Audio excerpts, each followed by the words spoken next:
ನೋಡಿ ಸ್ನೇಹಿತರೆ, ನಮ್ಮ ತೋಟಗಳಲ್ಲಿ 11 KV ಲೈನು ಹಾದೋಗಿರ್ತದೆ. ನಾವು ಅದರಿಂದ ಅಕ್ಕಪಕ್ಕದಲ್ಲಿ ತೆಂಗಿನ ಮರಗಳು ನೆಟ್ಟರೆ ನೋಡಿ, ಇದು ಯಾವ ರೀತಿ ತೆಂಗಿನ ಮರ ಕಚ್ಕೊಂಡು ಉರಿತದೆ ಅಂದರೆ ನೋಡಿ. ಅಲ್ಲಿ ಕೆಳಗಡೆ ಇರ್ತಕ್ಕಂಥ ಈ ಪ್ರಾಣಿಗಳಾಗಲಿ ನಾವೇನಾದ್ರು ನಿಂತ್ಕೊಂಡಿದ್ರೆ ಮಳೆಗಾಲ ಸಮಯದಲ್ಲಿ ಪ್ರಾಣಾಪಾಯ ಆಗೋ ಸಂಭವ ಇರ್ತದೆ. ಮತ್ತು ನೋಡಿ, ಇದು ಲೈನ್ಗೆ ಯಾವ ರೀತಿ ಕಚ್ಕೊಂಡು ಉರಿತಾ ಇದೆ ಅಂದರೆ ಅದೇನಾದ್ರು ಹತ್ರದಿಂದ ರೆಕಾರ್ಡ್ ಮಾಡಿರೋದಕ್ಕೆ ಗೊತ್ತಾಗುತ್ತೆ ಸ್ನೇಹಿತರೆ. ಇಲ್ಲ ಅಂದರೆ ಏನೂ ಗೊತ್ತಾಗಲ್ಲ. ಮರ ಎಲ್ಲ ಕಚ್ಕೊಂಡು ಉರಿದೋಗಿರುತ್ತೆ, ಎಳೆಯೆಲ್ಲ ಹೊರಟೋಗುತ್ತೆ, ವೈರ್ ಕಟ್ ಆಗುತ್ತೆ, ತುಂಬ ಅನಾಹುತಗಳಾಗೋ ಸಂಭವಗಳಿರ್ತದೆ. ಈ ಥರ ಇದ್ದ ಪಕ್ಷದಲ್ಲಿ ದಯಮಾಡಿ ಈ ಥರ ಟಚ್ ಆಗ್ತಿದ್ರೆ ನಿಮ್ಮ ಹತ್ತಿರದ ಕಚೇರಿಗಳಿಗೆ ಸಂಪರ್ಕಿಸಿ ಗರಿಗಳನ್ನ ತೆರವು ಮಾಡಿಸಿ. ಇಲ್ಲ ಅಂದರೆ ಲೈನ್ ಆದಷ್ಟು ಮರನ ಲೈನಿಂದ ಆದಷ್ಟು ದೂರವಾಗಿ ನಡಿ. ತೆಂಗಿನ ಮರಗಳು ಅಂದರೆ ಹೆಚ್ಚು ಕಡಿಮೆ ಒಂದು 5-6 ಮೀಟ್ರ್ ದೂರ ನೆಡಬೇಕು ಲೈನಿಂದ.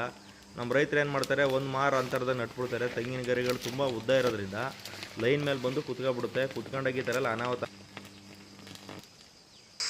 ನೀವು ಟ್ಯಾಕ್ಟ್ರಲ್ಲಿ ಉಳ್ಬೇಕಾದ್ರೆ ಮತ್ತೊಂದು ಮಾಡ್ಬೇಕಾದ್ರೆ ತುಂಬ ತೊಂದರೆ ಆಗುತ್ತೆ ಸ್ನೇಹಿತರೆ.